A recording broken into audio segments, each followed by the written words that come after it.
오늘 함께 보신 하나님 말씀은 구약성경 시편 121편 1절로 8절까지 있는 말씀입니다. 구약성경 121편 1절로 8절까지 있는 말씀입니다.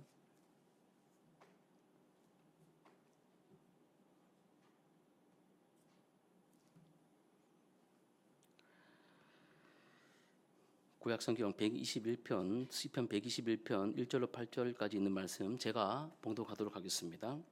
내가 산을 향하여 눈을 들리라. 나의 도움이 어디서 올까? 나의 도움은 천지를 지으신 여호와에게서로다. 여호와께서 너를 실족하지 아니하게 하시며 너를 지키시는 이가 졸지 아니하시리로다. 이스라엘을 지키시는 이는 졸지도 아니하시고 주무시지도 아니하시리로다. 여호와는 너를 지키시는 이시라. 여호와께서 내 오른쪽에서 내 그늘이 되시나니 낮에 해가 너를 상하게 하지 아니하며 밤의 달도 너를 해치지 아니하리로다. 여호와께서 너를 지켜 모든 환난을 면하게 하시며 또 내 영혼을 지키시리로다. 여호와께서 너의 출입을 지금부터 영원까지 지키시리로다. 아멘. 여러분 반갑습니다. 여러분 휴가들은 뭐 이렇게 다 잘 지내고 오셨습니까? 지난주 제목이 너희는 한적한 곳에 가서 잠깐 쉬어라 했는데 얼굴들을 보니까 다들 쉬고 오셨는 그런 표정이 있으신 것 같기도 하고 또 휴가가 또 절실히 필요하신 분이 있는 것 같기도 합니다. 여러분 어쨌든 휴가 마치고 돌아오는 길인데 낮밤으로 아침 저녁으로 선선한 바람이 부는 것 같아요. 이제 아까 기도할 때도 그런 내용으로 기도했는 것 같은데 하나님의 창조의 질서는 참 오묘합니다. 그죠? 한치의 빗나감 없이 이렇게 하나님께서 우리를 지키시고 계시는 줄로 믿습니다. 자, 오늘은 나의 도움이 어디서 올까라는 제목으로 함께 말씀을 나눕니다. 시편 120편부터 134편을 우리가 이렇게 보면 표제어라고 있어요. 시편에 보면 표제어가 있습니다. 뭐냐면 그 성경책을 여러분 보시면 그 위에 뭐 120편, 그 121편 이렇게 있잖아요. 그 위에 보면 이렇게 작은 글씨로 뭐라고 적혀 있죠? 그 위에 성전에 올라가는 노래 이렇게 돼 있죠. 예. 이스라엘은 1년 3차례 출애굽기 23장과 신명기 16장에 명령되어진 말씀대로 하나님께서 1년에 3차례 너희는 어디에 와서 예루살렘에 와가지고 꼭 예배해라, 순례해라 라고 이렇게 말씀을 주셨어요. 그래서 그때가 세절기가 언제냐? 세절기가 언제입니까, 여러분? 6월절 또 6월절 무교절이 붙어 있죠? 예. 뭐 우리나라 명절도 잘 모르는데 또 뭐 있습니까? 77절, 그죠? 6월절 지나고 77이 49일 되는. 그래서 뭐 오순절 이렇게 들어보셨잖아요. 오순절도 그렇게 50일째 되는 이런 말이에요. 또 맥추절, 초실절, 그죠? 그렇게 얘기를 하기도 하는데 아무튼 6월절 지나고 그 77절 50일째 되는 날 그리고 또 언제입니까? 초막절, 마지막 초막절이죠. 수장절이라고 부르는 이 세절기 때 이 3번 얼굴을 보이라고 이렇게 명령하신 대로 순례를 하는 거예요. 순례. 그래서 여러분 뭐 우리나라도 성지 순례, 크루즈 여행 뭐 이런 거 막 나오잖아요. 그런 게 이제 순례라는 말이 사실은 이제 이 성경 속에서 나오는 말입니다. 이 단순한 명절 여행이 아니에요. 그러니까 6월절은 뭡니까, 여러분? 출애굽 애굽에 있던 이 하나님의 백성들이 계속 기도하잖아요. 주님 우리를 버리셨습니까? 기도하니까 종된 지 430년 출애굽기에 그리고 역대기에 보면 480년 만에 하나님께서 모세를 보내셔가지고 이 바로로부터 10개의 재앙을 통해서 이들을 끌어내잖아요. 그죠? 끌어낼 때 마지막 10번째 재앙이 뭡니까? 예, 장자들을 다 죽이는 거잖아요. 다 죽일 때 문지방에 뭘 발라? 어린 양의 피를 싹 발라가지고 죽음의 천사가 왔을 때 이 피를 보고 패스오버 넘어간다 해서 죽음이 넘어갔다 해가지고 6월절 이렇게 지키는 거죠. 신약적 의미로 뭐가 있습니까, 여러분? 예수님께서 예루살렘에 입성하셨어요. 어떻게 입성하셨습니까? 마지막 그분이 6월절을 지키러 가셨을 때 몸소 뭐가 되셨습니까? 어린 양이 되셨어요. 그래서 원래는 우리가 다 죽어야 됨에도 불구하고 그분께서 몸소 6월절의 어린 양으로 십자가에 죽어주심으로 우리가 죽어야 될 자리 우리가 저주받아야 될 자리, 우리가 아파야 될 자리, 우리가 침뱉음 당해야 될 그 자리에 우리 주님이 대신 죽어주심으로 우리가 유월하게 된 거예요. 유월절 되게 된 거죠. 이게 신약적 의미예요. 그래서 자, 이 유월절 그리고 77절 첫 익은 열매가 나오지 않습니까? 그죠? 이 77절에 그래서 이 오순절날 뭐가 일어납니까? 사도행전 2장에 보면 신약에 넘어와서 사도행전에 나오는 그 장면은 뭐가 나오죠? 2장에 오순절 마가의 다락방에 뭐가 임해요? 성령이 임하시잖아요. 예. 그래서 그때부터 뭐가 태동이 된 거예요? 교회가 시작된 거예요. 예. 제자들이 모였기 때문에 이 교회가 된 게 아니라 성령이 임하심으로 각각의 120문도에게 바람처럼 불처럼 임하는 성령이 임하심으로 말미암아 이 성령께서는 그리스도께서 행하시고 그리스도께서 말하시고 그리스도께서 하실 일들을 그렇게 증언하시고 하게 하시고 믿음을 보존케 하시는 그런 일들을 통해 예수께서 하시는 일들을 누구에게? 교회에 시작하게 하셨다는 거예요. 이게 바로 언제입니까? 77절, 오순절, 이렇게 초실절 되는 거예요. 이 초실절은 이 맥주절이라고 부르는 이때는 우리나라의 맥주 감사하고 상관이 있어요, 없어요? 저희 상반기 전체 이제 설교 내용들을 여러분들에게 좀 정리를 해드리고 있는 겁니다. 우리나라가 지키는 맥주 감사절이랑 이 맥주절, 칠칠절하고 관계가 있어요, 없어요? 우리 주일학교 선생님, 역시 다릅니다. 관계가 없어요. 모른다고 그런 거예요? 관계가 없어요. 우리나라의 맥주절은 보리맥주, 보리를 추수하는 날이고, 성경에 나오는 이 맥주절은 그 맥주절이 아니라 초실, 첫 익은 열매라는 그런 의미예요. 자, 그리고 나서 이제 초막절이죠. 초막절은 이스라엘 백성들이 광야 생활을 하잖아요. 그래서 그때 뭐 치고 살았습니까? 텐트. 지금 뭐 텐트 치고 뭐 야영이 이렇게 뭐 유행이고 그래서 애들하고 감성 야영해서 야영해가지고 그렇게 하기도 하는데 그때 텐트 250만 명 텐트 치고 여러분 살아보십시오. 그게 무슨 천막에 바람 불면 벌럭이고 여러분 안 좋아요. 그래서 이들이 정착했을 때 이스라엘 가나안 땅에 정착했을 때 하나님께서 너희들이 광야에 있을 때 어떻게 너희들을 먹이시고 어떻게 너희들을 인도하시고 어떻게 너희들을 살리셨는지를 기억하라는 거예요. 그래서 일부러 마당에 뭐 칩니까? 텐트 치고 이들이 일주일 동안 그렇게 살아가는 겁니다. 사는 거예요.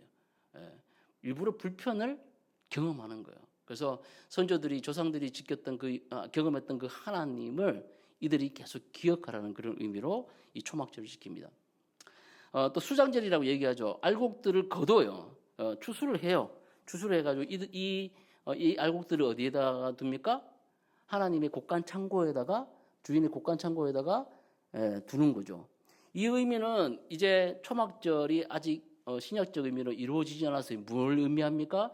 예수 그리스도의 재림이 이 초막절에 이루어진다는 것을 얘기하는 거예요. 이해가 되십니까, 여러분? 그래서 알곡들, 저와 여러분들 예수 그리스도를 믿는 자들이 알곡이에요. 이 알곡들을 하나님의 수장고 어디입니까? 바로 천국, 완전한 천국으로 우리를 이제 저장시키신다. 우리를 함께 보존시키신다라는 의미를 가진 것이 바로 이 초막절입니다. 이해되시죠? 그래서 우리 이 신약을 살아가고 있는 우리 성도들도 한번 따라합시다. 나는 순례자다. 순례자라는 생각을 가지고 있어야 돼요. 순례자라는 생각. 그래서 6월절로 한번 6월절을 기억하면서 하나님께 예배하고 또 77절을 기억하면서 하나님께 예배하고 그리고 다가올 이 초막절을 우리가 기대하며 학수고대하며 대망하며 우리가 이렇게 순례의 길을 걸어가야 한다는 거예요. 그 예전에 그래서 삶이 고단하고 어려운 그런 70년, 80년, 60년부터 60, 70, 80, 그죠? 90년 초반까지만 해도 이 초막절 운동이 엄청나게 일어났어요. 그래서 예수 그리스도의 재림을 다 기다렸잖아요. 그래서 이 재림 신앙이 막 계속 요즘엔 대도 안 하는 사이비들이 되게 많아가지고 막 이상한데 교리도 엉망이고 그런데 그때만 하더라도 교리도 좀 탄탄한 것 같았어요, 옛날에는. 이런 초막절에 근거해가지고 마지막에만 조금 바꾸는 그런 이단들이 있었는데 지금은 완전 사이비 아닙니까? 통일교부터 해서 그죠? 문선명이 죽고 나서부터는 완전히 그 개판이 됐잖아요. 모든 게 다 그래요. 지금은 이상해요. 아무튼 여러분, 우리 모두는 이 세 번 얼굴을 보이라는 것을 계속 이 땅에서 연습하며 살아가고 있다는 것을 여러분 기억하시기를 주의 이름으로 축복합니다. 또 우리가 나중에 이제 완전한 이 초막절에 주님이 오실 때, 제가 뭐 날을 얘기해서 그렇지만 그때 또 계산해 보지 마세요. 초막절이 그러니까 10월 얼마쯤 되겠다 해가지고 옛날 다미선교회가 그래가지고 문제가 된 거 아닙니까? 여러분 다미선교회 아세요? 다가올 미래를 준비해라 이런 선교회인데 1991년 뭐 맨날 며칠 예수님 오신다고 해가지고 산에 전부 다 흰 소복 입고 다 올라갔다가 12시 됐는데 아무 일 없어가지고 그때 뉴스에 대대적으로 나왔습니다. 한번 뉴스 쳐보십시오. 다비선교회를 치면 그게 막 나와요.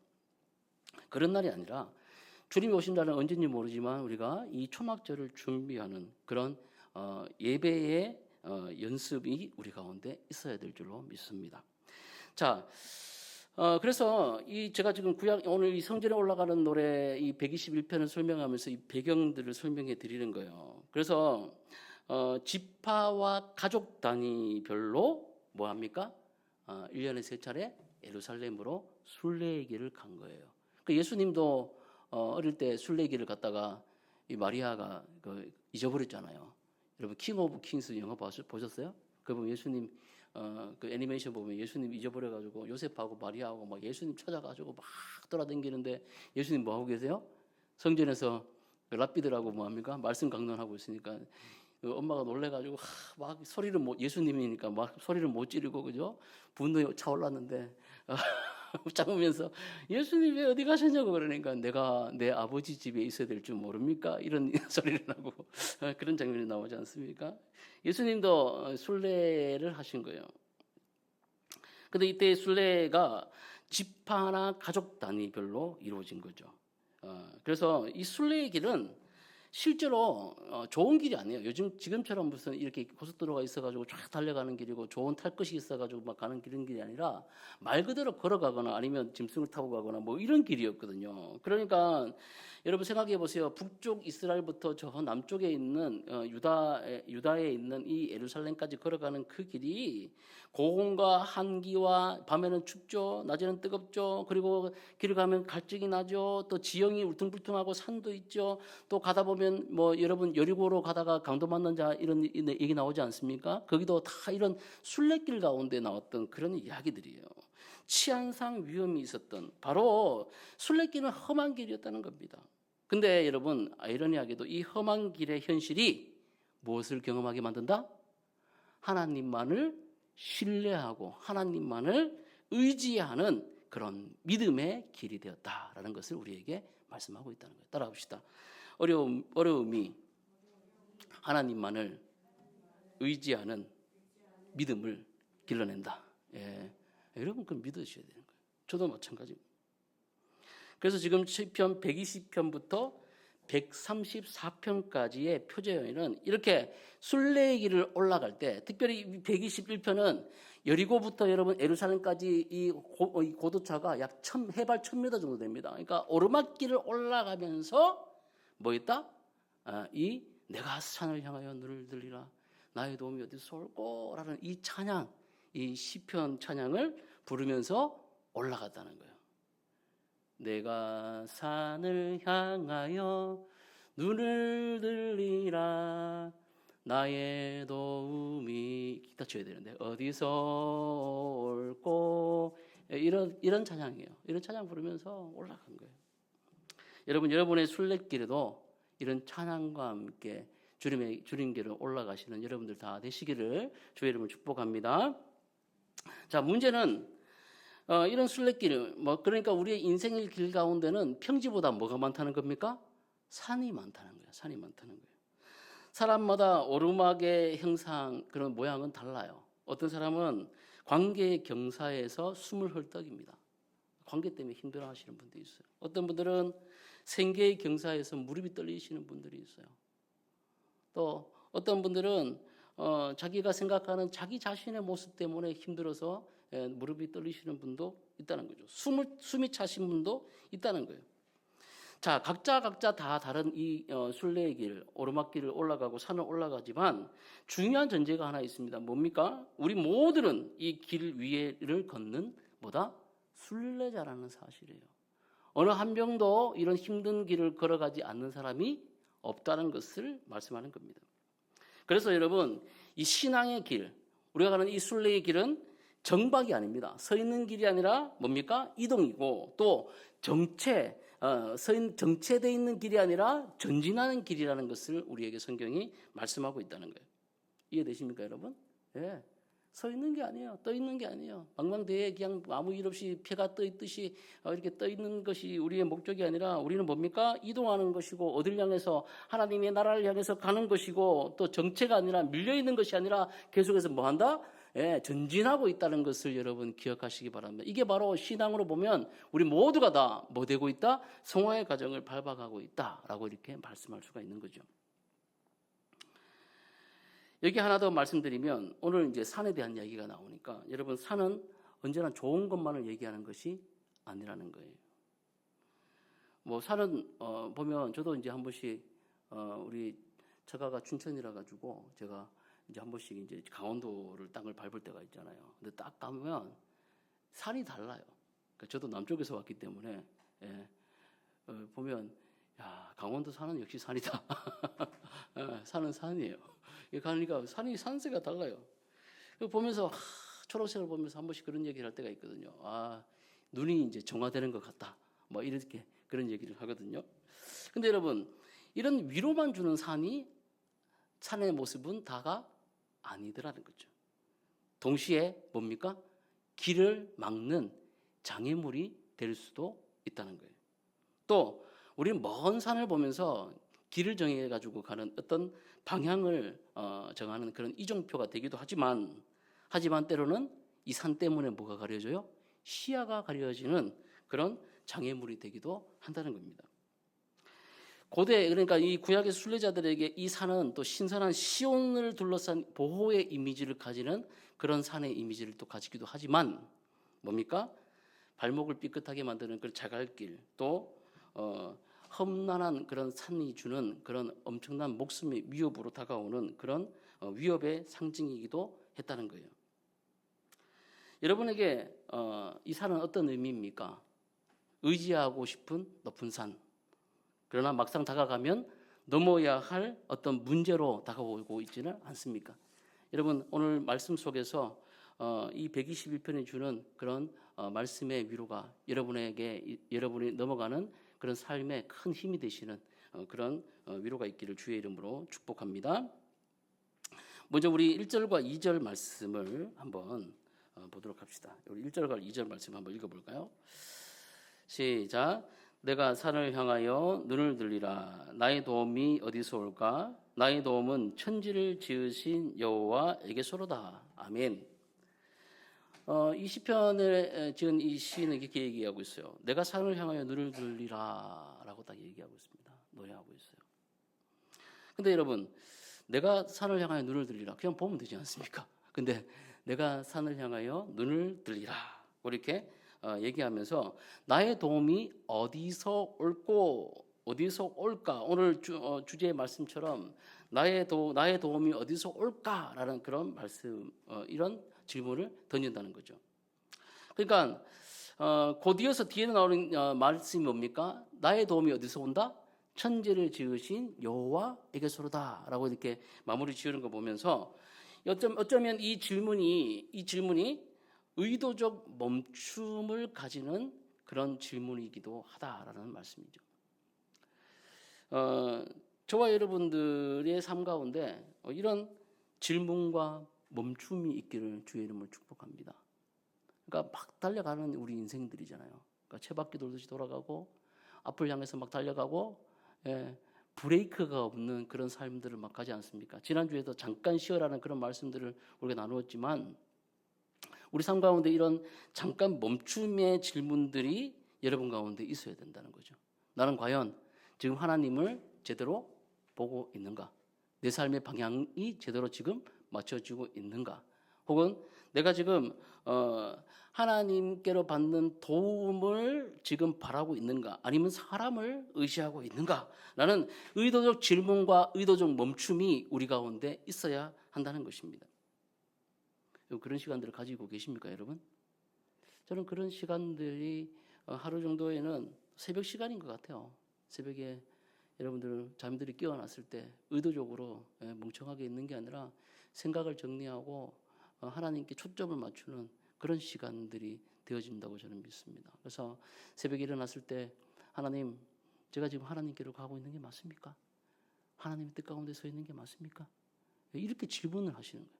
그때 일어나서 뭐 통성기도 하고 뭐 이렇게 하는 것도 대단히 의미 있는 얘기겠지만, 여러분 깨어났을 때 아침에 시작하기 전에 주님, 오늘 제가 하나님께로 방향을 맞추어 가기를 원합니다. 주님, 제가 제대로 가는 길인지 가르쳐 주십시오. 이렇게 포즈하고 멈추고, 의도적 멈춤을 멈추고 하나님께 초점을 맞추는, 내가 산을 향하여 내 눈을 들리라. 내 눈을 들어서 산을 바라보는 것이 아니라 하나님께로 향한 내 시선의 전환이 이루어질 수 있는 그런 의도적 멈춤과 시선의 이동이 여러분의 매일의 삶 가운데 있어야 된다는 것이죠. 어렵지 않아요.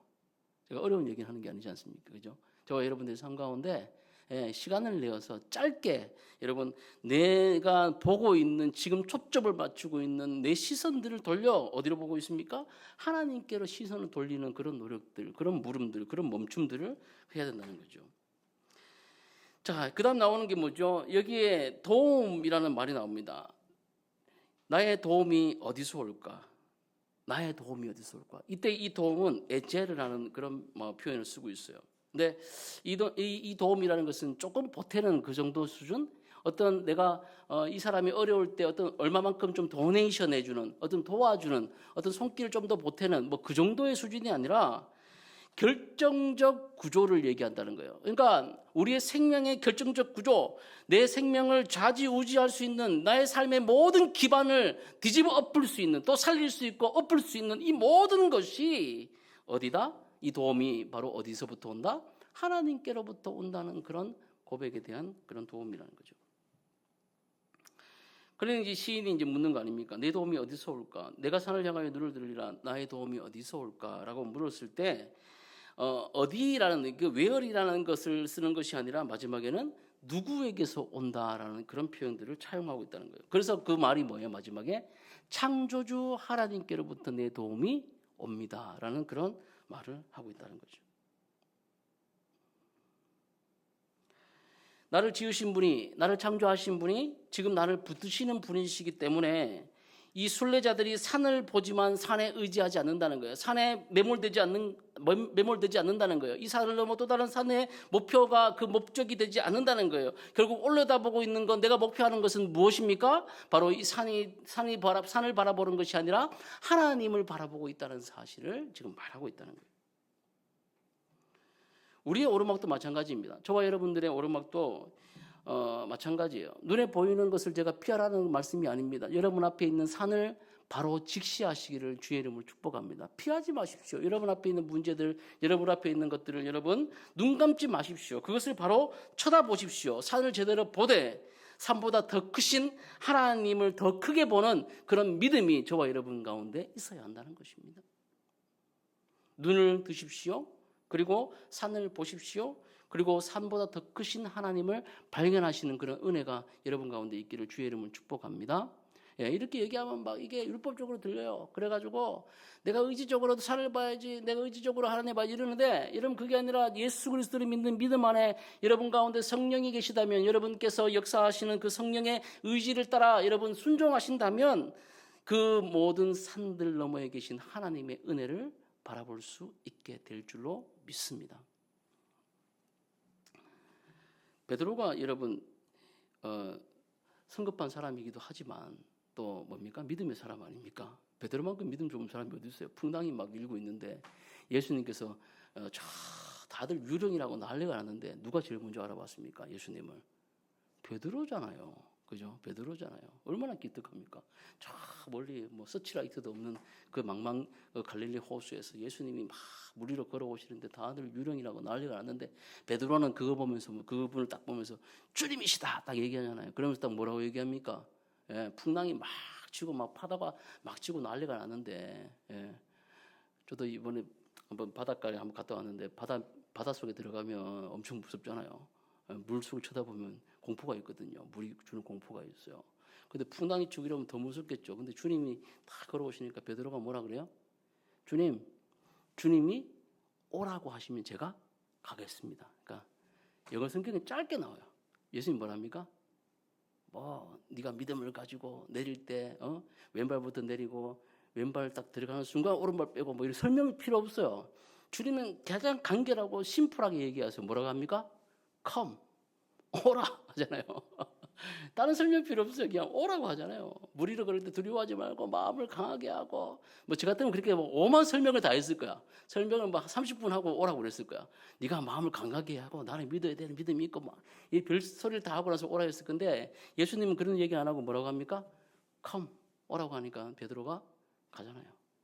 무리로 초박초박 걸어가지 않습니까?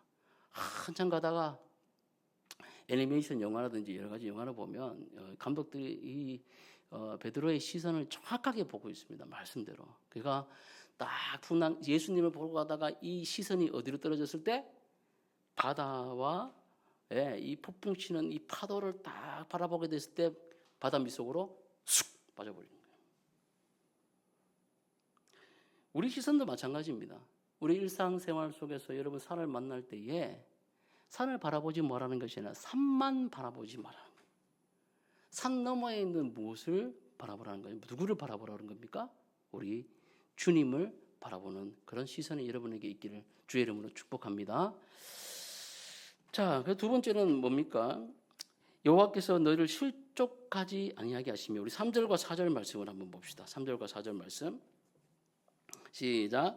여호와께서 너를 실족하지 아니하게 하시며 너를 지키시는 이가 졸지 아니하시려다. 이스라엘을 지키시는 이는 졸지도 아니하시고 주무시지도 아니하시려다. 아멘.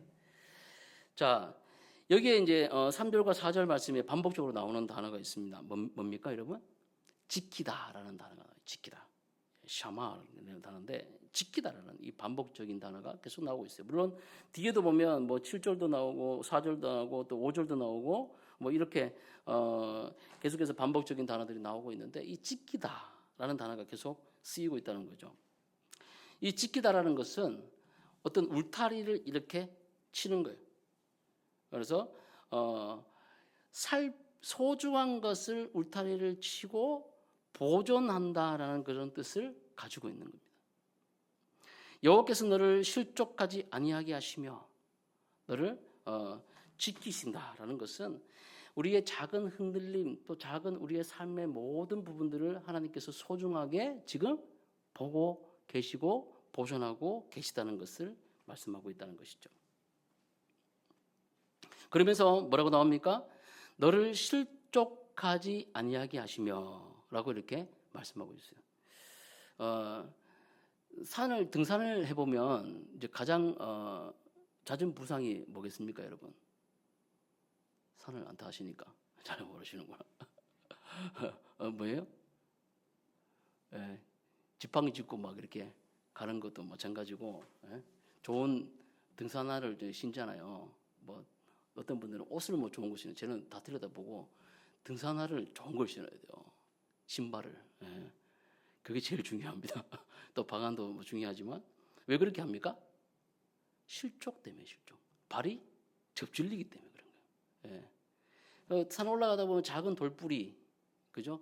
또 뭐 자갈도 있고 뭐 또 이 크랙된 데도 있고 뭐 여러 가지가 있잖아요. 흙길만 있는 게 아니잖아요. 근데 오르막도 오르막이지만 내리막도 마찬가지고 산길을 가다 보면 오르막 내리막이 계속되니까 가다가 작은 돌멩이를 탁 밟았을 때 체중이 이렇게 잘못 실리면서 어떻게 됩니까? 발목이 삐끗하게 되죠.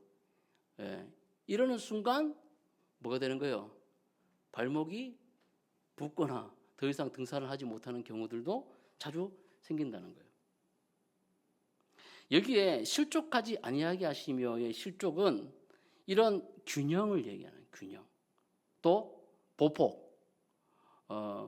우리 딸내미도 아버지 달리기를 하면 애가 막 흥분해. 그래서 막 자기 보폭보다 훨씬 더 이렇게 보폭을 많이 걷잖아요. 그죠? 그러면 어떻게 됩니까? 항상 넘어지게 돼 있어요. 넘어지게 돼 있어요. 자기 어깨 넓이만큼의 그런 보폭이 되게 중요한 거예요. 저도 뭐 군대 얘기 자주 하지만 군대에 신장이 제가 크잖아요. 그러니까 군대는 신장 건조 순으로서 그래서 앞에는 우리 또 해병대들은 또 앞에 또 애들이 커요. 그러니까 전부 다 제가 중대에서 아마 몇 번째 됐을 거예요. 근데 앞에는 전부 다 185, 190, 뭐 깃발 들고 가는 기수들은 뭐 190 정도 돼. 애들이 다 커요. 그러면서 제일 갈수록 이렇게 작아지는 거야. 그럼 제가 어디 있었겠습니까, 여러분? 1번 제일 앞에, 2번 제일 뒤에. 거의 제일 뒤에, 제 뒤에 한 2명 정도 더 있었어. 다행입니다만. 그러면 앞에 190짜리가 가는 보폭하고 제 보폭하고 똑같아요, 달라요? 190이 한번 쫙 하면은 거의 뭐 제 키만큼 1m 한 40 뭐 이 정도까지 뭐 쭉쭉쭉 뻗으면서 가는 거예요, 보폭이. 근데 저는 뻗어봐야 90cm 뭐 이 정도만 되니까 횡군을 하다 보면 뒤에서 뭐 해야 돼요?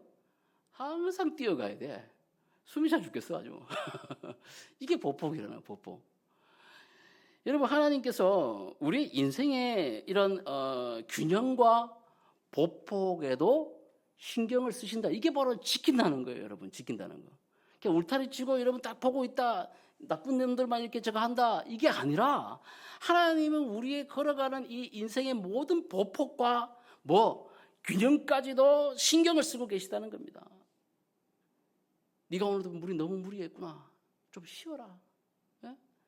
네가 오늘도 가사 일과 또 너의 뭐 사업의 준비와 또 직장 생활 속에서 네가 뭐 한다고 너무 지쳤구나. 오늘 좀 조금 보폭을 짧게 해라. 너 지금 균형이 안 맞아. 너의 삶의 균형이 안 맞아. 이 균형을 좀 지켜가. 이렇게 계속해서 우리의 삶을 세밀하게 보시는 그 하나님의 은혜가 우리 가운데 있다는 것을 말씀하고 있어요. 여러분들 심각한 건 뭐냐면 우리가 살아가면서 이런 것들을 잘 얘기하지 않아요. 잘 주지하지 않습니다. 내 인생은 그냥 내 인생이고 하나님은 우리의 큰 환난이나 어려운 문제만 해결해 주실 그런 하나님으로 자꾸 생각하더라는 거예요. 그래서 여러분의 일상에 대해 가지고 하나님과 공유하는 것을 너무너무 싫어하는 거예요. 하나님, 오늘 내가 어디로 가야 될까요? 오늘 내가 누구를 만나는데 하나님 무슨 말을 해야 될까요? 이런 얘기는 잘 안 해요. 하나님께 잘 기도하지 않아요. 여러분 왜 그렇습니까? 하나님과 여러분이 함께, 하나님께서는 여러분의 이 모든 보폭과 균형까지 신경 쓰시면서 여러분의 모든 일상을 함께 하시를 원하시는데 저와 여러분들은 늘 하나님을 뭐한다? 배제시키는 거예요. 우리 일상 속에서는 배제. 맛있는 거 먹을 때 지 혼자 먹고, 예? 좋은 데 가면은 하나님 얘기는 안 하고, 예? 자기만 조금 하나님 다 그렇게 해주셨는데, 예? 여행 가도 마찬가지고 어디 가도 마찬가지고 그냥 하나님을 쏙 빼놓고 자기들끼리만 하호호 하는 경우들이 많더라는 거예요. 여러분, 오르막길에서의 위험은 되게 큰 절벽이 위협을 주는 것이 아니라 작은 디딤을 잘못 디딜 때 나온다는 사실을 기억하십시오. 미세한 모래, 사소한 틈, 한순간의 방심, 이런 것들이 여러분의 일상을 망가뜨리고 있다는 것입니다. 하나님은 이 사소하고 나의 작은 일상, 아무도 관심 가져주지 않는 여러분의 그 순간순간, 아무도 보지 않을 것 같은 여러분의 그 은밀한 여러분 침실에까지 하나님이 간섭하고 계시고 보고 계시다는 사실이에요. 감시하려는 게 아니라 여러분을 살리시기 위한 계획으로 이렇게 작은 보폭과 여러분의 균형, 삶의 균형을 책임지고 계시다는 거예요. 이게 바로 뭐다? 한번 따라합시다. 나를 지키시는 하나님이시다. 이게 지키시는 하나님. 이걸 믿으셔야 돼요. 이걸 믿으셔야 돼요. 그리고 여러분 뭐라고 얘기하십니까? 졸지도 주무시지도 아니하신다라고 말씀하세요. 사람은 지쳐요. 사람은 좁니다. 근데 여러분 하나님은 졸지도 주무시지도 않는 하나님이시라는 거예요. 여러분 여기에서 되게 중요한 부분이 있습니다. 뭐냐면 우리의 믿음이라는 것이 자꾸 여러분 안에 내재적으로 들어가면 안 된다는 거예요. 하나님은 졸지도 않고 주무시지도 않는 그런 분이시다는 사실, 이 사실에 자꾸 우리의 믿음이 향해져야 되지, 내가 하나님을 믿어야지라는 그 내재적 믿음 속으로 자꾸 여러분의 믿음이 향해지면 실족하고 넘어지고 여러분이 아무것도 아니라는 사실을 나중에 발견하게 돼요. 이해가 되십니까? 무슨 말인지? 예. 그러니까 나의 어떠함이 중요한 게 아니라 내가 어떠한 자다, 내가 어떻게 지금 신앙생활하고 있고, 내가 어떻게 하나님 앞에 예배하고 있고, 내가 어떻게 하나님을 믿고 있다, 이게 중요한 게 아니라 하나님이 어떤 분이시라는 하나님이 그러하심이 중요하다는 거예요. 하나님은 졸지도 아니하시고 주무시지도 아니하시고 전지전능하시며 창조주이시고 역사의 주인이시고 지금도 나를 지키시는 약속을 하시는 그 약속의 하나님이시다는 사실이 우리의 믿음의 근간이라는 거예요. 아멘. 그 여러분의 믿음이 아니라는 거죠. 히브리서에 나오는 말씀을 보면 어떻게 나옵니까? 믿음의 주요, 믿음의 주, 믿음의 주요 우리를 온전케 하시는 누구를 바라보자? 예수를 바라보자예요. 그러니까 믿음을 시작하신 분이 누굽니까? 예수 그리스도세요. 아르케, 주라는 것은 아르케, 시작, 최초 이런 말이거든요. 믿음의 주, 이 믿음을 시작하신 분이 누구예요? 바로 예수 그리스도라는 거예요. 우리가 예수 그리스도를 믿음으로 이 믿음이 완성되었다는 것을 우리에게 말씀하고 있다는 겁니다. 그러니까 여러분들이 하나님을 의지하면서 나아가야지, 하나님을 의심하지 말아야지, 어떤 이런 것들이 여러분의 믿음을 얘기해 주는 것이 아니라 예수 그리스도 안에서 하나님을 끝까지 붙잡고 있는 그 행위, 예수님 안에서 하나님을 계속 신뢰하려고 하는 그 발버둥, 그것이 바로 뭐다? 믿음이라는 것을 여러분 기억하시길 주 여러분 축복합니다. 그 근간이 뭡니까? 하나님은 졸지도 아니하시고 주무시지도 아니하시는 하나님이시다라는 것을 믿어야 된다는 거죠. 이게 바로 복음이라는 거예요. 복음. 그래서 여러분 복음 안에 자유하시기를 주의 이름을 축복합니다. 예, 좀 못해도 괜찮아요. 예. 노력하지 않는 게 문제지 결과가 좀 나쁘게 나온다고 실족할 필요가 없다는 거예요. 예. 자기가 아무것도 안 하는 게 문제지. 예. 그게 문제지. 그게 여러분 하나님을 기만하는 거지. 예. 열심히 하고 뭔가를 해보려고 했는데 결과가 안 좋게 나오는 것에 대해서 하나님 책임져 주신다니까요. 할렐루야. 예. 믿으려고 하는데 의심이 생겨. 하나님 그런 분이라고 얘기하고 내가 그렇게 의심하지 말고 내가 좀 믿어봐야지라고 발버둥 치는 모습들 하나님 기뻐하신다니까요. 예. 불완전한 거 우리의 모습이라는 것을 여러분 인정하셔야 되는 거예요. 근데 뭡니까? 믿지 않으려고 하고 판단치 않으려고 하고 판단해버리려고 하고 하나님이 누구신지 대하여 자기 삶 속에서 실천하거나 실험하지 않는 그런 자들이 문제라는 겁니다. 그런 자들은 복음을 경험할 수가 없어요. 열심을 다해 하나님께 나아갈 때 우리가 이 복음을 철저히 경험하게 될 줄 믿으시기를 바랍니다. 이럴 때 이렇게 얘기하면 막 또 어떤 분은 또 댓글도 막 남기더라고요. 너무 율법적으로 그렇게 한 성도들이 힘들어하죠. 여러분, 자기 삶을 살아가는 거예요. 최선을 다해서 살아갈 때 하나님의 인도가 있다는 사실, 이게 복음이라는 거예요. 자, 세 번째는 뭡니까? 내 오른쪽에서 그늘이 되신다는 말씀이죠. 5절과 6절 말씀을 봅시다. 5절과 6절.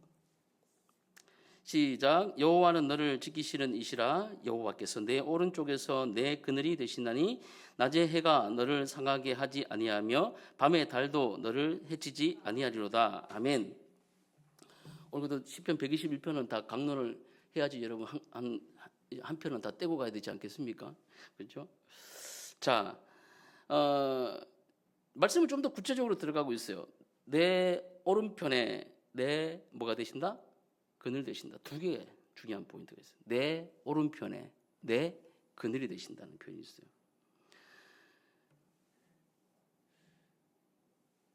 요나가 여러분 요나서 4장에 보면 박농쿨을 사랑하잖아요. 이해 아세요? 예. 요나서 아시죠? 예, 요나서 보면 니느웨 가가지고 네가 복음을 전해라 그랬는데 니느웨 가기 싫어해가 다시스 갔다가 큰 물고기에 들어갔다가 다시 나와가지고 전하기 싫은 복음 그냥 하나님 말씀하셨으니까 하루 길 다니면서 그냥 내 회개해 하고 갔다가 뭐 이렇게까지는 안 했을 거예요. 근데 그렇게 하고 나서 이제 이것들이 어떻게 되나 해가지고 저 위에 올라가서 박너쿨 밑에 가가지고 요라가 이렇게 니느웨 이렇게 보잖아요. 저것들 회개 안 해가지고 빨리 뒤졌으면 좋겠다 하고 이렇게 쳐다보고 있잖아요. 근데 하나님 어떻게 하십니까? 니느웨에 대한 결과를 얘기하는 게 아니라 성경이 참 재밌어요. 뭘 해버려요? 그날 밤에 뭘 말려버려요? 박농쿨을 하나님이 말려버리시잖아. 그러니까 다음 날 어떻게 돼? 그 광야의 그 뜨거운 사막의 그 뜨거운 햇빛이 막 머리 쬐니까 요나 무슨 말 합니까? 죽겠다. 죽여주세요. 막 이런 얘기를 하잖아요. 제가 왜 이런 말씀 드리냐면 광야에서의 그늘은 우리가 얘기하는 어떤 단순한 그늘 이상이라는 거예요. 생존의 문제예요. 생존의 문제. 그래서 이스라엘 250만이 나왔을 때 하나님께서 어떻게 하십니까? 낮에는 구름 기둥으로 밤에는 불 기둥으로 그렇게 이 백성들을 인도해 가신 거 아닙니까? 생존시키신 거 아니에요. 그늘이 없다면 걸음 자체가 문제가 아니라 생존 자체가 안 되는 거예요. 생존 자체가.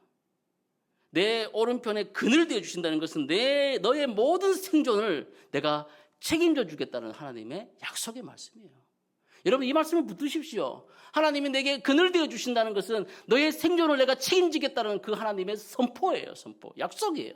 이 약속의 말씀을 붙드시기 바랍니다. 또 오른편이라고 말씀하시지 않습니까? 오른쪽. 성경에서 오른쪽은 오른쪽에 큰 팔과 오른쪽에 큰 오른손으로 너를 붙들이라는 것은 어마어마한 힘을 얘기하는 거예요. 아무도 터치하지 못할 하나님의 전능한 손을 얘기하는 것이 바로 오른쪽과 오른팔에 대한 그런 상징적인 의미입니다. 오른편은 보통 그런 하나님의 힘과 하나님의 능력을 얘기하는 것이죠. 그러면서 전쟁 한복판에 서 있는 전사의 이미지를 보여줄 때가 있습니다. 무슨 말입니까? 삶이 치열하게 이루어지고 있는 저와 여러분의 삶의 한복판에 하나님이 관람석에 앉아 계신 것이 아니라 우리와 함께 모여주고 계시다. 오른손으로 우리를 보호하고 계시다는 그런 의미라는 거예요. 아멘? 예. 여러분이 힘들고 하나님 어디 계셨습니까? 내가 이렇게 위협에 처하고 사람으로부터 우겨싸움을 당하고 내가 진짜 너무너무 힘든데 하나님 어디 계셨습니까? 라고 얘기할 때 하나님이 말씀하시는 게 뭡니까? 내가 오른손으로 너와 함께하고 있어. 내가 오른손으로 너를 보호하고 있었어. 내가 오른손으로 너를 감싸고 있었어. 내가 너의 그늘이 되어주고 있었어. 라고 이렇게 말씀하고 계시다는 겁니다. 낮에 해가 너를 상하게 하지 못하며 밤의 달도 너를 해하지 못한다라는 이 선언. 무슨 말씀입니까? 너에게 있는 모든 위험보다 내가 크게 임재해 있다라고 이렇게 말씀하고 있는 겁니다. 낮의 해와 밤의 달. 순례길에서 이 실제적 위험을 얘기하는 겁니다. 순례길에서 실제적 위험. 그러니까 낮의 해는 여러분 공공연한 문제들이에요. 더위와 탈수와 또 한기와 여러 가지 여러분 어려움들, 두려움을 얘기하는 겁니다. 공공연한 문제들, 여러분 낮의 해와 같은 문제들 여러분 가운데 있지 않습니까? 재정의 압박, 또 여러 가지 일의 어려움, 여러분 또 뭡니까? 여러분 구체적으로 얘기하면 가족 안에서 여러분 밤의 달도 여러분 내면적인 어려움을 얘기하는 거예요. 낙심과 상처와 미래에 대한 불안과 여러분 관계적인 어려움들, 이 모든 것들이 여러분 낮의 해와 밤의 달에 대한 그런 상징적 의미라는 거죠. 이 낮의 해와 밤의 달도 이런 너희 현실 가운데 있는 여러 가지 삶의 어려움과 또 여러분 내면에 있는 그런 두려움과 관계적 어려움과 낙심과 상처도 나 여호와가 너를 지키는 것을 방해하지 못한다라는 하나님의 약속의 말씀이에요. 하나님은 주무시지도 않고 졸지도 아니하십니다. 인간의 필요와 대비되는 하나님의 완전한 주권과 지속적 돌봄은 마지막 7절과 8절에서 여러분 정점을 이루고 있죠. 이 찬양할 때 아마 이 찬양을 할 때 이 시인의 마음이 활짝 열려서 여호와께서 내 출입을 지금부터 영원까지 지키시리로다 하면서 아마 하이라이트 바이블레이션을 통해서 하나님께 큰 찬양을 들렸을 것 같아요. 우리 7절과 8절 말씀 이런 의미를 살려서 소리를 좀 높여가지고 여러분 같이 함께 읽어보도록 합시다. 시작. 여호와께서 너를 지켜 모든 환난을 면하게 하시며 또 내 영혼을 지키시리로다. 여호와께서 너의 출입을 지금부터 영원까지 지키시리로다. 아멘. 결론이 뭡니까? 너를 지켜 모든 뭘부터? 환난으로부터 너를 면하게 하시고 너를 지키겠다. 내 영혼을 지키겠다는 말씀이 나오지 않습니까? 그러니까 여러분 여기 내 출입을 지금부터 영원까지 지키시리로다라는 이 말씀은 단순한 도움 자체를 넘어서는 어떤 문제의 해결을 넘어서는 것을 얘기해요. 여러분 하나님을 언제 찾으십니까? 어려울 때 찾지 않습니까? 예, 문제가 있을 때 여러분 하나님 찾잖아요. 그래서 그 문제가 해결되길 여러분 기도하지 않습니까? 그래서 하나님께서 그 문제를 해결해 주시면 여러분 어떻습니까? 하나님에 대한 관심이 많아져요, 적어져요? 적어지죠. 근데 여러분 하나님 편에서는 그렇지 않다는 거예요.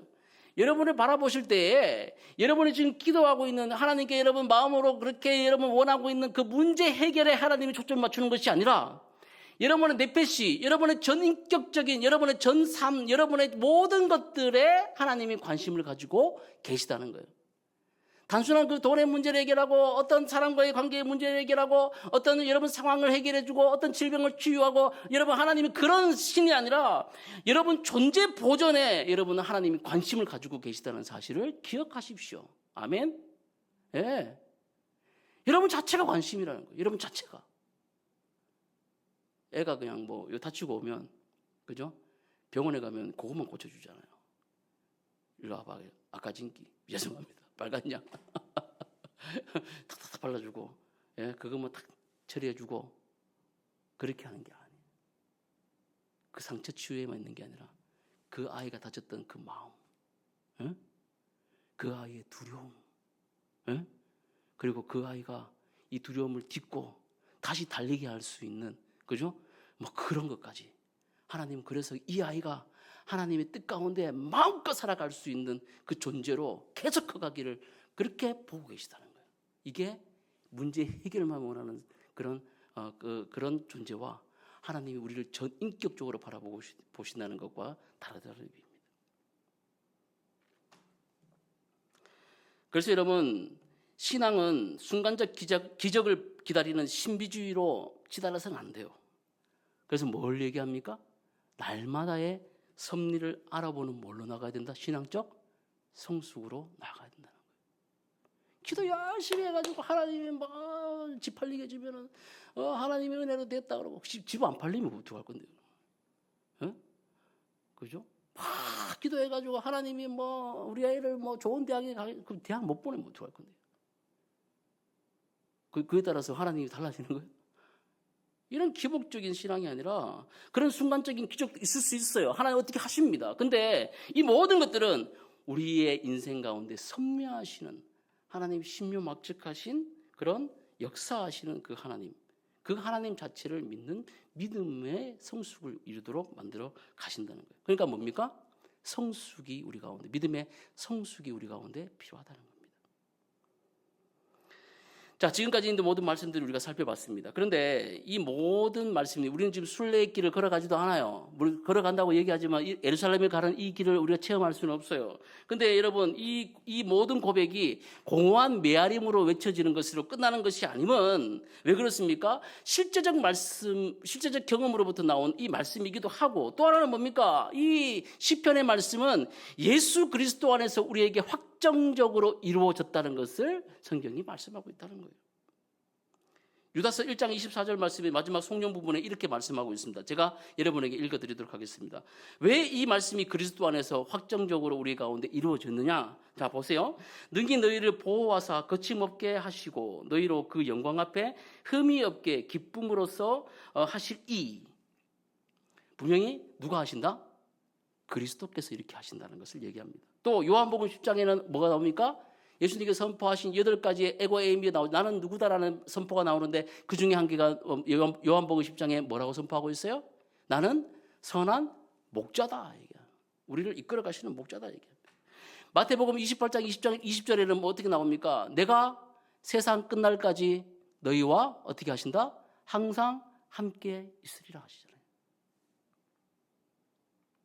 그러니 시편 121편에 우리가 읽었던 오늘 여러 가지 말씀들을 봤지만 도움, 지키다, 우리의 그늘 되시다라는 것들, 이 모든 도움과 이 모든 이 지킴과 또 우리의 그늘 되심은 상황이 아니라 예수 그리스도의 임재 안에서 완성되었다는 것을 여러분 믿으시기를 바랍니다.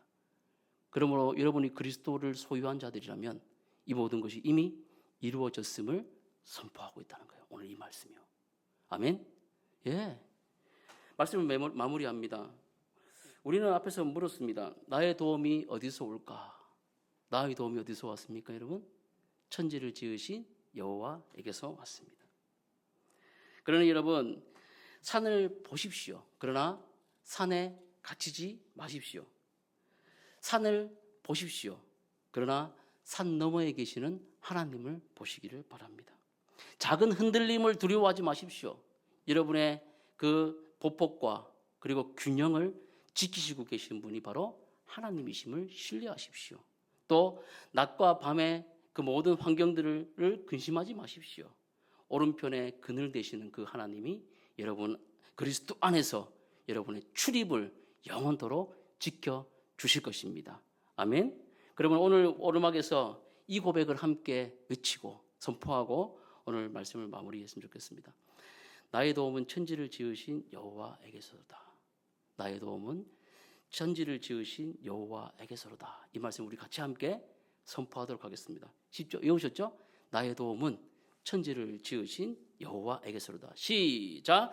나의 도움은 천지를 지으신 여호와에게서로다. 아멘. 기도하겠습니다. 하나님 참 감사합니다.